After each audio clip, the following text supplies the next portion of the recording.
Like a certain detective would say, one truth prevails. Auntie Ava didn't want to talk anymore after that. More than that, so I headed to the window, folding my arms so I could pull my head a little. As I looked over the parlor, I saw George, Aniki, and the others gathered, talking. It looked like they were talking about the magic circle that had been painted onto the shutter.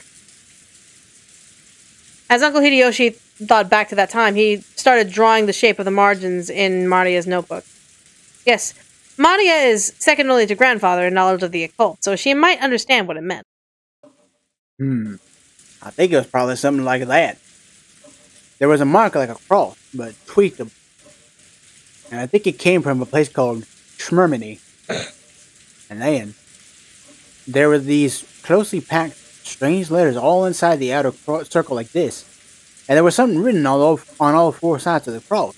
The empty spaces in the corners as well. It didn't look like the alphabet or something like that. It was what they call ancient characters. Also, around the top of the circumference, there was a small mark. 5 small circles arranged in a plus sign, and straight lines connecting them. Ah, yes. There was definitely something like that drawn here. Can I get my fries? And one of my sandwiches? I'm hungry. Yep, that was it. There's no mistaking the shape. I don't know what exact characters, but their arrangement was nearly the same. Everyone was staring down at the shape, so I stared down at it too. From what I had heard, this had been painted on the shutter to the storehouse with some material that looked like... Huh? No, I only got one. I got one large fry.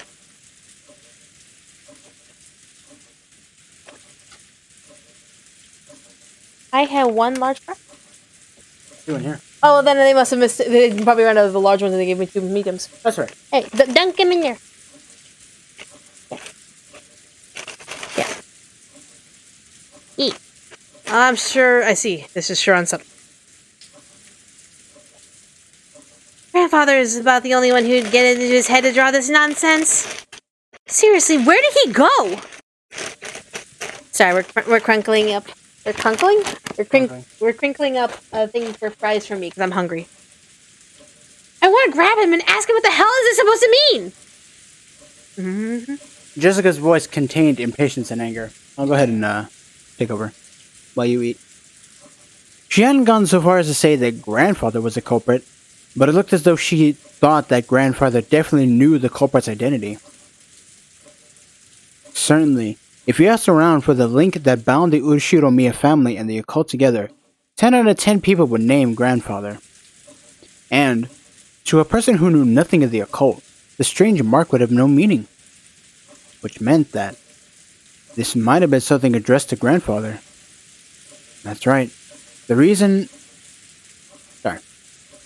to advertise the crime is to show it off to the survivors. In that case, where'd grandfather, as the essential recipient of this message, disappeared off to? Does this shape ring any bells? Yes, and then there it is. Maria looked at the shape with a serious face. I'm back in. I just needed something to kind of stave off a little hunger. Maybe she was enthusiastic because this was her area of expertise. However, her appearance was that of someone separated from the events at hand. As though this thing hadn't been drawn in the shutter closed around her mother's corpse. My first impression was that the design resembled some kind of foreign cross-like symbol from Shrimini. Ah. It certainly does have that kind of design. Does this mean it has something to do with that foreign country? That cross symbol was originally a crest from the religious order of knights that was supposed to protect pilgrims traveling across sacred places. And this magic circle has some religious meaning or something? This is starting to sound like gibberish. When I looked over at all of them, preparing to jump into the discussion, something shocked me.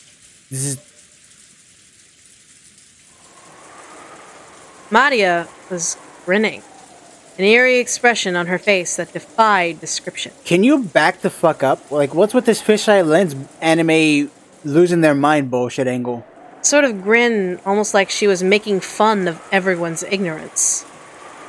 It was an expression that I wouldn't ever have believed Maria to be capable of making. I knew I didn't like this bitch for a reason. Look at that! Look at that! Fuck you! And then, she laughed. I knew I fucking didn't like her for a reason. An eerie, jarring laugh. Even though I was looking right at it in front of my eyes, I really didn't want to accept it as real. Is that who I think it is in like the reflection of her eyes? It's Badler. I can't look at the screen, I'm looking at something else. Do you see why I didn't like this bitch from the beginning now? I knew there was something off about her. Now look at this shit. That's completely wrong, everyone!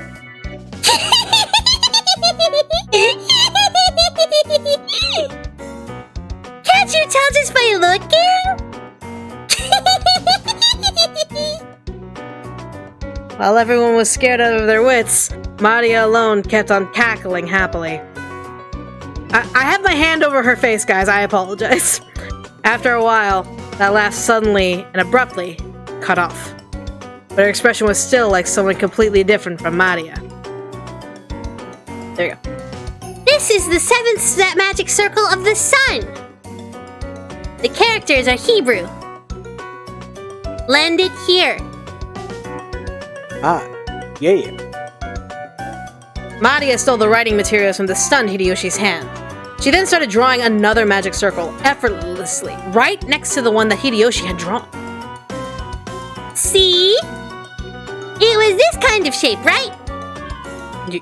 Yes, it was. Maria, that's incredible. You really do know a lot. Jessica tried to smooth things over by praising Maria. Maybe she wanted to make sure that this was still the Maria who everyone knew so well.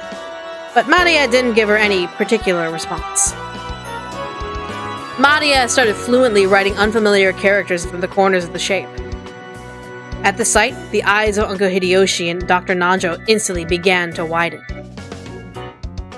Written on the 4 arms of the cross are the names of the angels who preside over air, fire, water, and earth. Kassan, Ariel, Talahad, and Forlach. Forlach. They're Hebrew names, I apologize. And in the 4 diagonal directions are the names of the 4 great rulers. Ariel, Seraph, Tharsis, and Cherub. Do they match? Even if you are unable to correctly write what you've seen, if you are ever shown again something identical, it isn't difficult to state that the two are the same. Asked by Maria whether they matched, Uncle Hideyoshi and Dr. Nanjo nodded over and over again. It's unmistakable. Yes, these kinds of characters are definitely written there. How can you write something like that? There's also some characters written around the circumference. I know. Like this, right? Maria began jotting down Hebrew all around the circumference. It's from the Old Testament book of Psalms, Psalm 116, verses 16 and 17. You must at least read the Bible. Is it me or does like her fucking mouth when she's doing that smug smile is a little bit higher than how it normally looks? A little bit. Almost like doing the fucking shrinking face thing. A little bit. Acting as though knowing this was the only common sense, Maria laughed. For a while, everyone, including me, was at a loss for words. After some moments, George Aniki returned to his senses and slowly managed to speak. That's incredible. I'm surprised. So what meaning does this magic circle have? It's a magic circle to borrow the power from the sun.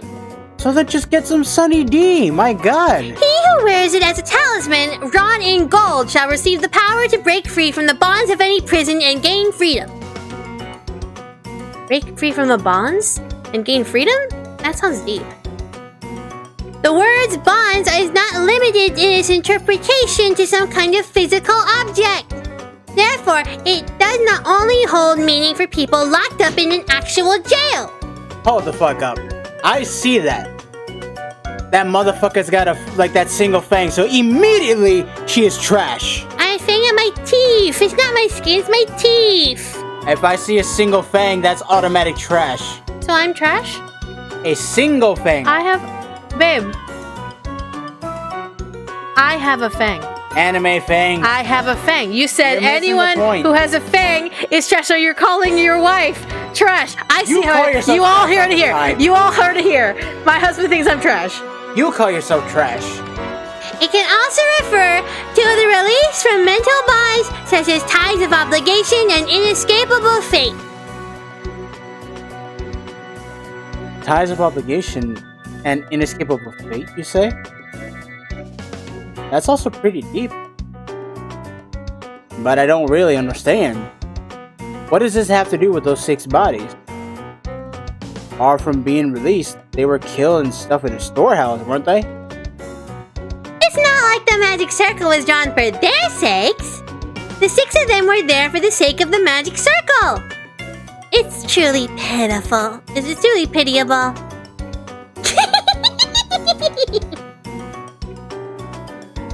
What do you mean? What in the world do you mean when you say the 6 of them were there for the sake of the magic circle? Maria lifted up her index finger and waggled it as if she were making fun of us. You're doing the Edgeworth. That's written around the circumference. That's what's written around the circumference. Can't you read? Psalm 116 verses 16 and 17. I'll read it for you. The Lord hath freed me from my chains. I will offer to you the sacrifice of thanksgiving and will call upon the name of the Lord. See? See, you say? I have no idea what you're saying. You're saying that they're sacrifices? I mean, do y'all just kind of forget that riddle that was on, below Beatrice's portrait? Ding, ding, ding. If the part that Maria just read aloud was the vital part of the magic circle, then it was saying that the benefit of this magic circle required sacrifices to be offered in exchange. So inside the storehouse where the magic circle has been drawn, the sacrifices had been offered. It looked like everyone else had slowly arrived at the same conclusion. Some were shocked, others spat out that they're insane as they punched their knees. This was starting to become a seriously disturbing story, and we couldn't accept it nor understand it. I don't care what kind of magic circles or curses other people believe in. It's their right and I will pick a fight with them. But did they really kill Dad and the rest as sacrifices for some bullshit like that? I just couldn't stand that feeling. I'd still rather be disgusted I'd rather still be disgusted over all that talk about the inheritance. And as a kid, I thought the Bible was boring adult trash. You'll find some funny stories in it, I guarantee it. As I started getting pissed off at the feeling between anger and sadness, I broke from the circle everyone was in and returned once again to the window. Sorry, I'm a little hungry, so my dyslexia is getting worse. You want me to read while you read? If you could, please. Actually, could you give me one of my drinks before you do that? I'll keep reading until then. Something had gone insane since yesterday. The letter from the witch Beatrice that Maria had read aloud at last night's dinner. I feel like ever since that point, this whole mansion and this whole... Coke, please? This whole mansion and this whole island have begun to be drawn into some kind of particular world. That's right. When I think back on it, that letter was an invitation from the witch. The ruler of the nighttime island had invited us inhabitants into the day into another world. With the phone and the radio interrupted, the island shut off by the typhoon, you could now call it another world cut off from the real one. Yes, on this island right now, it's perfectly normal for witches to send letters and for sacrifices to be offered to magic circles. So what'll happen next? Will some weird people wearing goat masks start doing the Bond Festival dance or something? It's no good, I don't get it. The inside of my head's all screwed up and I don't even know what to think. Anger or sadness. The opposing emotions all swirled up together and they started to suck me in. Unable to resist, I could do nothing but cover my eyes with my hands and entrust my mind and body to the spiral swallowing me.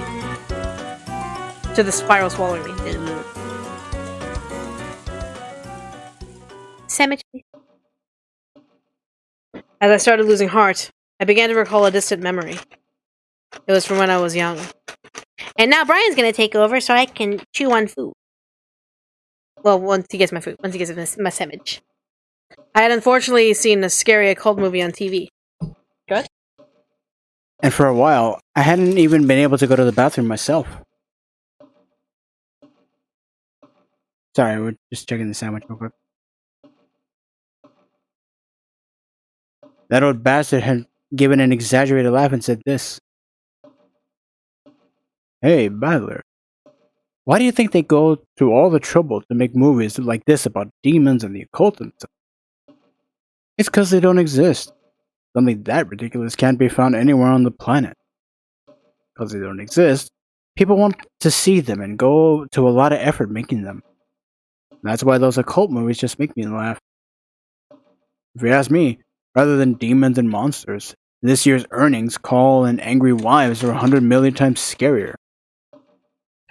I'll go further, alright? If you ask me. Being scared is an emotion for the entertainment of people who have too much time on their hands and too much empty space in their minds. No, people with too much time on their hands go on Twitter being angry for stupid shit. I mean, what? Mm-hmm. They have so much free time, they don't know what to do with it. So in order to play around with unusual emotions, they created a culture of demons and monsters and stuff.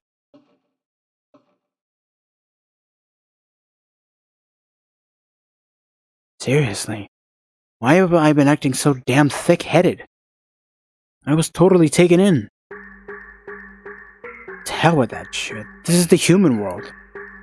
As if I give a crap about witches, demons, magic circles, and sacrifices. The human who killed Dad, and everyone else is still on this island. That's all there is, right? Next to start speaking to my heart was Kirie-san. You know, in chess and shogi, the deeper you proceed into the mating attack... I'm sorry, what attack now? The very last moment of the endgame, the more limited your best possible moves become. Checkmating. Therefore, in that very moment when you're backing someone against the wall, or someone is doing the same to you, both players' moves become infinitely easier to read. In other words, when you're completely cornered and you think you have no moves left, that is the moment when it is easiest to read your opponent. However, when a person is forced into a defensive position, they can't help but lose their ability to think clearly, so they forget to read their opponent's moves. That's when you flip over the chessboard. With all of my strength, I slapped my face with both hands. Now, my eyes are truly open. When you don't understand anything and you're completely cornered just like I am now, isn't that the perfect time to flip over the chessboard? With us put on the defensive, we couldn't even guess at the culprit's scheme. If you flipped it over and looked at it the other way, just how far could you see? First off, at the time the murders were committed by the culprit, they knew that the island was cut off by the typhoon. So, they should have understood that even if they carried out the murders, they wouldn't be able to get away with it until the next morning. In short, the culprit had begun without securing a way to escape. Furthermore, that bastard hadn't even tossed the corpses in the storehouse. Sorry, let me try that one again. Furthermore, the bastard had even tossed the corpses in the storehouse while doing the courtesy of telling us they are here with that weird graffiti. In other words, since we will probably find the corpses sooner or later, they wanted to show us them. If we had all been dim and hadn't noticed the storage shed, perhaps the culprit's goal would not been achieved? If you think about it this way, that murdering maniac, since this morning he must have been watching our every move with bated breath. After all, if we hadn't been so kind as to discover what was in the storehouse, all of that hard work and preparation that he had done last night would have just gone poof. What did the culprit want to make us feel by showing us the corpses in the storehouse? I swear to God, if it's gonna say fucking despair in the next line... All 6 of the bodies had their faces noticeably destroyed. A grudge? A warning? The defacement of the bodies had occurred after death. So it hadn't been the means... Wow, I cannot read tonight. So it hadn't been the means by which the culprit had murdered. It didn't mean anything to those who had been killed. Want me to take over, big guy? No. Okay. It had meaning to those who discovered it. The culprit wanted to show them to us. Look how brutally I killed them. Ha! After thinking this way, I really want to tell that asshole to stop taking me so lightly. Who would dance to that tune? If I'm told, please be scared, I'm not just gonna say, really? Sure thing. When someone tells the great Ushiromiya battler enters this way, I'm the kind of guy who'll start wanting to sneak in through the window. The next thing that had me cornered was the attempt at a magic circle in the shutter. It was a genuine magic circle, declared authentic by even Maria, who demonstrated that her knowledge of the occult rivaled grandfather's. They must have drawn that thing in pitch black darkness while holding an umbrella in one hand, and it must have taken them a lot of time. It's a formidable amount of hard work and attention to detail. What purpose would have been worth all that effort? If something related to the occult happened in this mention, most likely we would all automatically suspect the involvement of grandfather. Did they want to make us think grandfather was involved? But if that was all they wanted, they could have just drawn any old scribble that looked like a magic circle. It wasn't like any of us amateurs could tell the difference between genuine and fake. However, this magic circle was genuine, and furthermore, it had even been written in Hebrew. So this magic circle had a message that could only be understood by someone with knowledge of the occult. Messages are a form of communication. This no-shit report brought to you by Ushiromiya Battler. You send them and hope for a reaction from the other party. Reaction? For some reason, we couldn't find grandfather now. I don't know how grandfather could have managed to see the magic circle on the shutter, but had he chosen to hide himself in reaction to that sign? No. Was it a try to make us suspect grandfather's involvement? You could read it either way. Damn, that's annoying. What kind of reaction was the culprit hoping to get at us by showing this imitation of the occult? Somehow, that felt like the culprit's weak point. A section of Beatrice's letter that Maria had read aloud during last night's dinner sprang back into my mind. The part that said, I ask that you enjoy your battle of wits. Sounds like fun.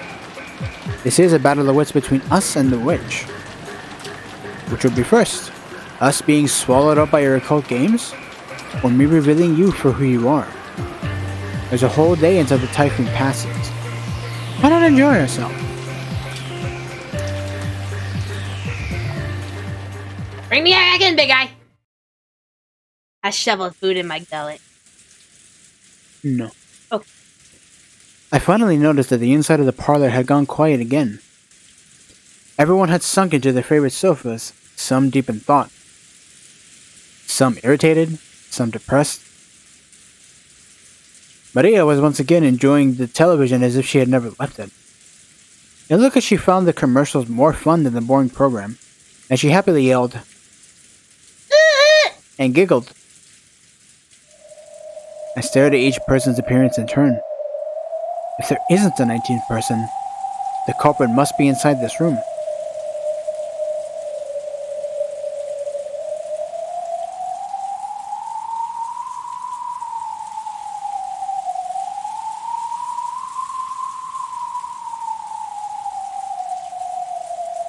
Who could it be? Who could it be? Who could it be? While it would be obvious, they will probably want us to think that it would be Maria with what just happened. That'd be too easy. You think Maria is capable of dragging 6 bodies into a storehouse? Imagining little Maria trying to drag all those bodies, especially fucking big ass cats. I gotta take your bodies into the storehouse. Ooh. Little Maria just dragging all those bodies. Do you forget what we're playing? Yes. Anything can happen. Fair. Right now, Aunt Natsuhi was searching the mansion with the servants, though, wasn't she? Then it shouldn't be in this room. In this mansion is what we should say. After all, there was also the possibility that Aunt Natsuhi was behind this, and we still couldn't deny that one of the servants could be the killer. Anyone could be the bad guy. Still, Aunt Natsuhi and the rest sure are slow. Of course, it's not a small mansion, but isn't this taking a little too long just to walk around, checking the windows and doors? Just as I thought that, Aunt Natsuhi and the rest returned. Not one of them was missing, but our relief was short-lived. Everyone looked at Aunt Natsuhi, shocked. Anime gasp! That's what we call OM gasp in script. OM gasp, open mouth gasp. Really? Or even just like open mouth react, or even closed mouth gasp, CM react, or CM gasp. So, yeah. Knowledge for you guys who are going into anime. The talk I had with Auntie Ava started to creep back into my mind. The possibility that the culprits had enough in numbers, or weapons, to kill all of those 6 at once.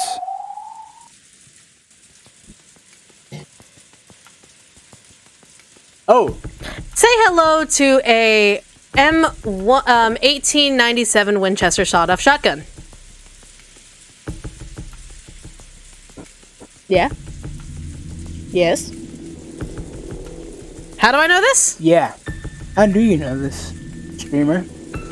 I don't know what you're talking about. I just like the gun. It looks cool, doesn't it?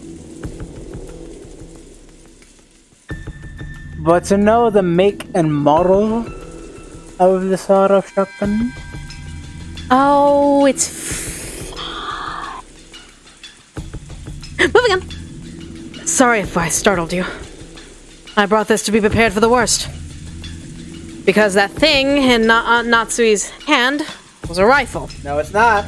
At a glance, its silhouette looked a lot like a hunting gun. But it was unusually short and kind of looked like a kid-sized gun. However, it had a thickness to it which revealed that this was definitely not some kid's toy. Isn't that Genzo-san's gun? Did you know about it? That's right. I remembered it was Father's old collection and I managed to find it. Whoa! Awesome! Aunt Natsuhi, is that thing real? Yes, it's real. It can fire live ammunition. Long ago, Father used it to scare off wild birds. Ah, I remember! Where could that have come from? No matter how much I asked him to let me touch it, he never let me lay one finger on it. Huh? Grandfather had one of these? I didn't know. Long ago, Grandfather was really addicted to westerns. That generation really liked this kind of rifle. It looks like it has some considerable history to it, but I've never seen one this short before. Ah, I remember that gun. That's the one the Goodman goes firing off with in the old movie I used to love. Father sure has good taste. Want me to take over? Long ago, the master had brought over specially from America. Not Japan, America. As you can see, it is a real gun, so I would ask that you keep this a secret. He was quite tickled by it when he first got his hands on it. It seems the workings that ejected the cartridges were more interesting to him than shooting it, and he played around with it in the back of the forest all the time. Still, what a dangerous thing. Are you sure you should be dragging this out? This is preparing for the worst. There's probably more than one of them. Furthermore, there are terrifying people who killed 6 of us, including my husband. I have the responsibility to protect everyone until tomorrow, in my husband's place. As Natsuhi-san said this, she slumped down on one of the sofas and took a deep breath. As well as checking the doors and windows, she had also been trying to find Grandfather. His grandfather was not with her. Apparently his whereabouts were still unknown. I carefully checked all of the doors and windows throughout the mansion. However, we must be prepared for anything. Everyone, I think it would be best if we all remained here. I agree. If everyone's gathered here, then we can all feel more secure in keeping an eye on each other. What do you mean by that, Eva-san? Nothing, really. I'm just agreeing with your opinion, aren't I? There was a dangerous atmosphere between the two of them. If you thought about who stood to gain the most from the inheritance problem standpoint, Auntie Eva was the most obvious answer. However, there was no proof that Aunt Natsuhi was innocent. No, if you view Beatrice's letter as grandfather's elaborate prank, and think of this incident as just an extension of that, there was more than enough evidence to doubt even grandfather. And Aunt Natsuhi thought that the criminal was on the outside, but Auntie Eva thought the criminal was on the inside. In short, it was the question of whether or not a 19th person exists. Eva, you're not helping the overshadowing suspicion on you already. It is a doubt that had been repeated endlessly since last night's dinner, with a letter from the witch who called herself Beatrice. So, was the culprit among us? Or not? Among us! And did the witch, Beatrice, exist? Or not? If you assume that something as stupid as a witch couldn't exist, it was the same as saying that one of these relatives here, who shared a common bloodline, was the culprit. If you didn't like that, it would be much more comfortable to accept the fairy tale about a witch. Did a witch do it? Draw that weird magic circle and sacrifice those people? If I could only accept that rubbish, I would be able to completely trust everyone in this room. However, some damn common sense got in the way. It kept repeating that witches don't exist. In that case, the culprit was among us. In the middle of the seemingly endless rain, none of us could break our silence. You know what you have to do. Dun, dun, dun, dun.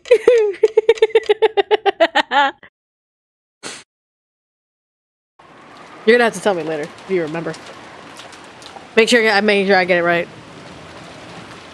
You don't even have to do much. You really just put one of the fucking Amogus people as soon as it. That's more than enough for quick. Fair enough. Lunch had ended, and the servants had removed the tableware and were now in the kitchen. The rain and wind had neither weakened or strengthened, and the island remained cut off from the outside world. It seemed at first Natsuhi had planned not to let anyone set foot outside of the room. But when it came time to prepare lunch, she finally realized that this was impossible. However, in order to avoid having anyone alone in the kitchen, she told 3 servants to go together. Because of that, the servants were the first ones given the right to leave the stuffy parlor, which had been packed with 11 people. Since breakfast had immediately followed that terrible incident, and many of them hadn't eaten much, everyone tore into their lunches in silence. I will wash the dishes so you can rest a while, Genji-san, Kanan-kun. Do you want something to drink? Nothing for me. Kanon. Nothing for me either. You two must have been so busy and so early in the morning. It's no wonder you're worn out. The only sound was that of Kumasawa washing the dishes, which resounded throughout the kitchen. Genji and Kanon sat in some chairs a short distance away, their eyes slightly closed. Just as Kumasawa had said, those two had probably built up a great deal of fatigue. But that didn't mean that they could let it show in front of the relatives. Avoiding that was one of their virtues. After the silence had continued for some time, Kanon opened his mouth and muttered, Shannon, why did she have to die in such a horrible way? Forget about how she died. It was nothing more than bad luck. You're right. It was nothing more than bad luck. They both fell silent once again. Why did the rain stop? Kanon's expression was filled with grief. It was just music. It's the music. The way visual novels work, sometimes the music is tied with the atmosphere, and so if the rain stops, it's probably because music's probably coming. To think that Shannon-chan's actually dead. I still can't believe it. Poor Shannon-chan. Not being able to meet her again feels like a lie. I just wanted to see that girl's smiling face one more time. Kumasawa spoke with her back facing them. Kumasawa hadn't seen Shannon's corpse, so she had no trouble mentioning Shannon's face. When Kanon heard those words, it reminded him again of how only half of Shannon's face had been left, and his grieving expression twisted even further. Why did Beatrice-sama do that to Shannon? If she wanted a sacrifice, there are plenty of others to choose from. Why? Why? It was nothing more than bad luck. If chance had fallen even slightly differently, it could have been me or you lying out there. Or even someone else. Everything is left to fate. Genji-sama. You said that the door to Madam's room was stained with traces of something like blood, right? The same substance that was painted on the shutter? Yes. It was an unpleasant mark. Almost as though someone with blood-stained fingers had been trying to pull out the doorknob. No, scratch through the door. That sort of unpleasant mark. So does that mean that Beatrice-sama came to visit Madam's room and tried to open the door, but couldn't? Is that what this means? Genji thought back to the time he had seen those traces of blood on the door in Natsuhi's room. With the substance sticking to the door around the doorknob, and the marks of something scratching against the door, it had definitely appeared as though someone had tried to open the door but couldn't. Why was Madame not chosen as a sacrifice? If only she had been chosen, Shannon wouldn't have had to die.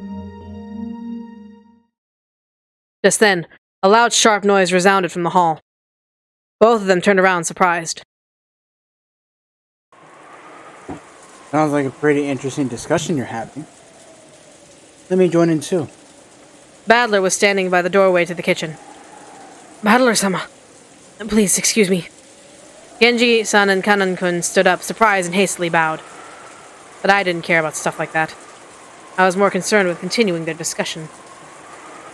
I told them I was going to the bathroom, so they let me go.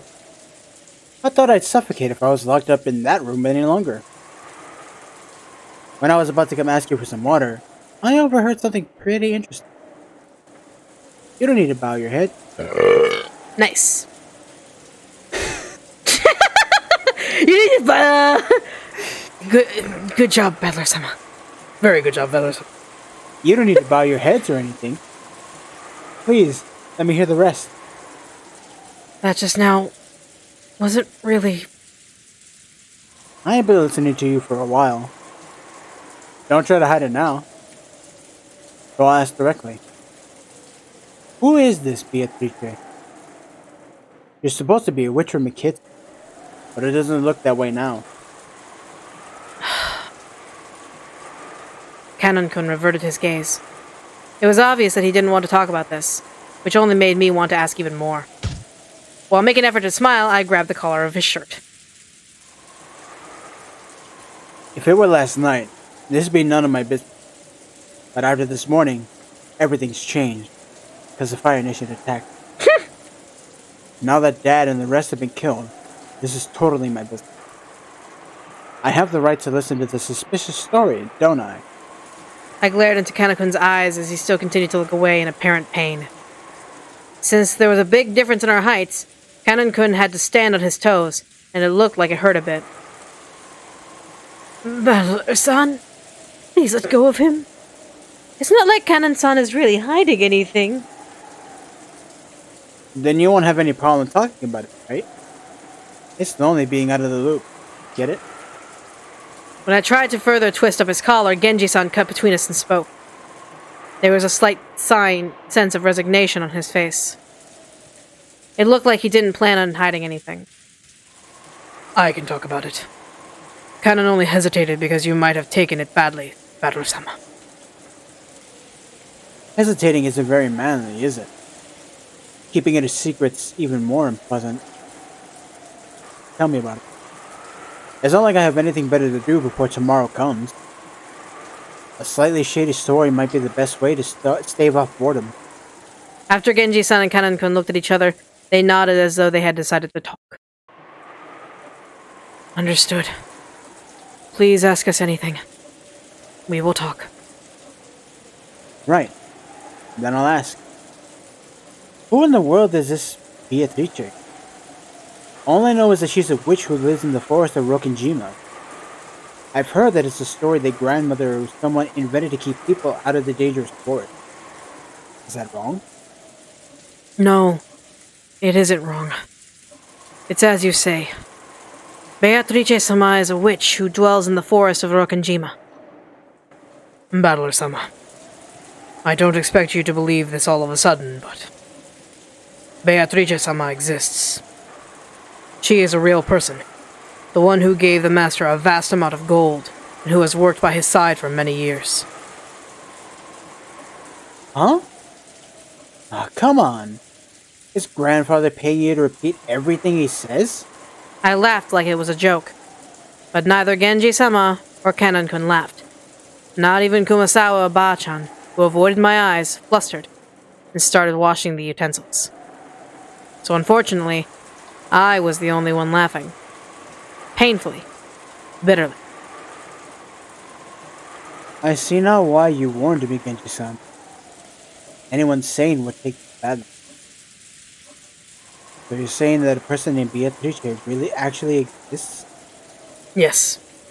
She has been working for the master since before the mansion was built on this island. Most likely, she has been working with him even longer than I have. What do you know? Kiryu-san's theory was off. Grandfather really did have a confidant called Beatrice. And she's on the island now? Yes. I believe that she is here. That's a vague way to say it. I guess that means you haven't seen her face today or yesterday? Yes. It's extremely difficult to say, but... Kanon-kun once again dropped his gaze, avoiding my eyes. Come on, don't just stop there. It's like freezing an inch before the blow. I urged him on jokingly. However, it looked like Kanon-kun was still unsure as to whether he should speak or not. Then Kumasawa Ba-chan whispered.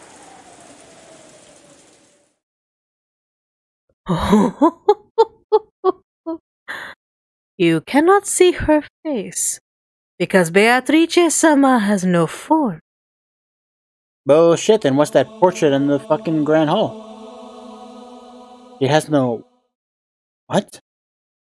Beatrice-sama has no body. Therefore, unless Beatrice-sama wishes it, common people like us are not able to see her form. I've heard that the portrait shows what Beatrice-sama looked like back when she had a human form. I hear she often lingers in front of the portrait, yearning for her old form.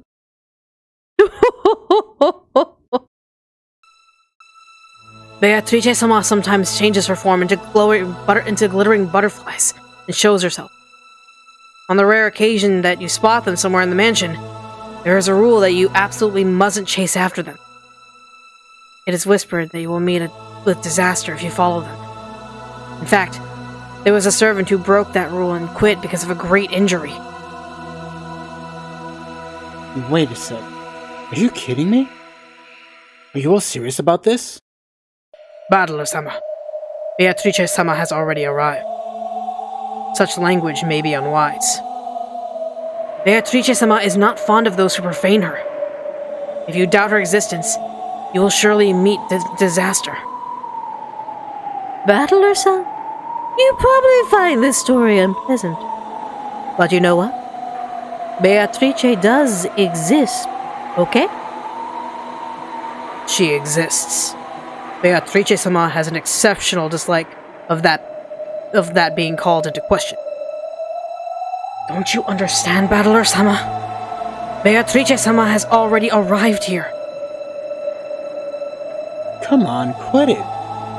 I'm weak against that stuff, you know. You're freaking me out. However, there was no trace of a joke in the eyes of the three servants.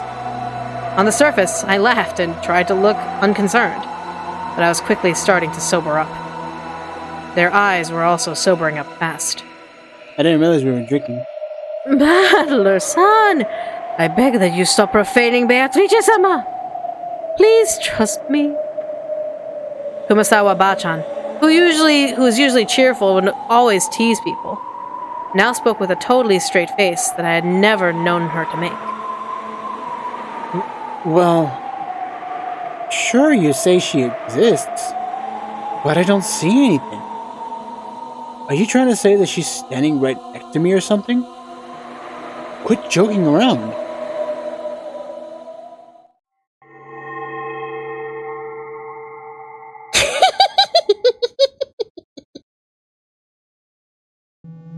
Just then, that unnerving laugh suddenly filled the kitchen. When I turned around, Maria was standing there by the entrance. But her expression and that feeling about her, her presence, felt exactly the same as the servants. Whether your wavelength matches is not is determined at birth. Battler, you were born with a mismatched wavelength. That's why you can't see her, can't meet with her, can't talk to her.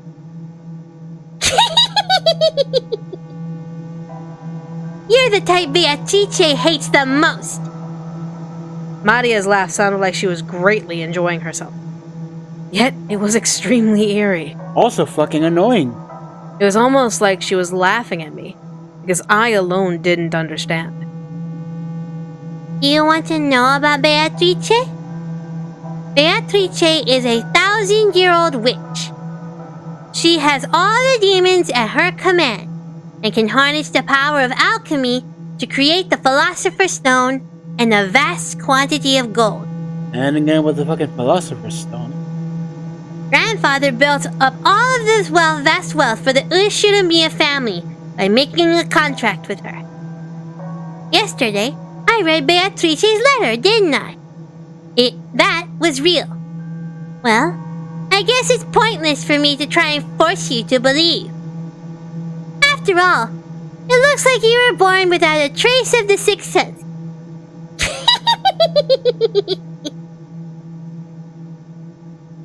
What are you talking about? Witches? Demons? Who told you that? I heard it from Beatrice herself. Maria kept doing that unpleasant laugh. However, the servants who watched over this didn't even blink. She heard it from that witch in the portrait adorning the entrance hall. Maria kept on laughing with a weird voice, as though this was nothing more or less than the truth. Maria, it might be rude to ask, but I'll ask one more time, okay? Who gave you that letter yesterday? I got it from Beatrice. How many times must I tell you before you understand? You don't get it, do you? You can't see her, I know. You can't believe it, I know. Just then, Maria's laughter suddenly stopped. Battler, you still can't tell that Beatrice exists? She exists, you say, but where? Like I say, Beatrice exists right here. That's right. Now that I think about it, I've been feeling for some time now that the others haven't been looking in quite the right direction. I figured that everyone had just been gazing into the distance, but that wasn't the case. The four here, Genji-san, Kanon-kun, Kumasawa-san, and Maria, everyone except me, was looking at a spot right behind me. Holding my breath tightly, I slowly looked over my shoulder. Of course, there wasn't anyone there. I've known that the whole time. However, everyone in the room except me was focusing on that point as if there was someone there. Beatrice is a great witch of gold who has lived for 1,000 years. But she can't show her form to humans of the wrong wavelength, and she can't talk to them. And you know what? She finds that really sad. That's why she truly despises it when people like you, who were born without a fragment of magic sensitivity, deny that she exists. How is that my fault? You're not silly, Battler. Good thing I gave you that charm yesterday, right? Who knows what kind of curse Beatrice would have put on you by now if you hadn't been carrying it around. You're a really lucky Battler. Oh, I wish you were part of the fighting game so I could have just whooped your ass over and over again. Don't worry, you're about to side with Battler and Hansa. Right, and that scorpion key holder.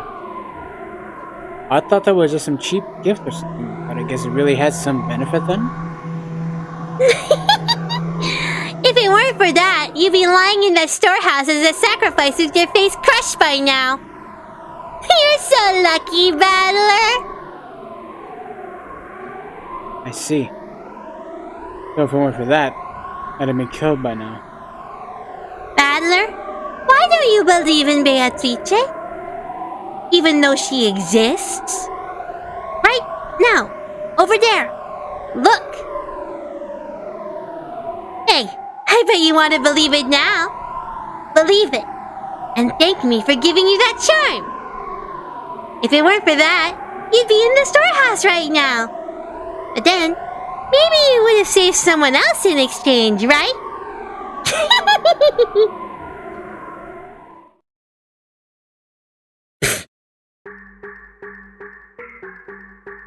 Take it over. You'll like this. Right then, I burst into laughter. Playing witches had been pretty fun up until a second ago, but unfortunately, that last one didn't quite hit the mark. Ah. And it's no goddamn good at all, is it, Maria? If that's true, then I'm sorry, but it's no goddamn good at all. When Maria saw me suddenly start laughing, she stopped. Even though she didn't understand what I was laughing at, she realized it wouldn't be pleasant for her. I thought it might hurt you, though I didn't say it earlier, but... Although I thought I'd put that charm you gave me in my pocket, I must have dropped it somewhere, you see. That means the charm can't be the reason I'm alive now. And even though I should have been cursed by the witch, I'm perfectly fine. Sorry, but I don't believe in things I don't see with my own eyes. Sixth sense? Wavelengths? Magic sensitivity? Sorry, but I don't believe in fake stuff like that. When I hear the girls in class start talking about how good or bad their ability to sense the supernatural is, it pisses me off. I don't know how much grandfather is paying you. If you're trying to talk me into joining some cult, believe me, you won't be able to do it that easily. Battler-sama. You guys are free to believe whatever you want. But when it comes to whether I believe or not, that is always for me to decide. Sorry, but I can't believe in something as shady as Beatrice until I've seen her with my own eyes. I spoke forcefully and sharply. When I did, Maria started cackling again. Well, that's just fine, isn't it? Eventually, even people like you, with totally mismatched wavelengths, will be able to see Beatrice. Very soon, she will revive. Beatrice will revive. Thank you for that one.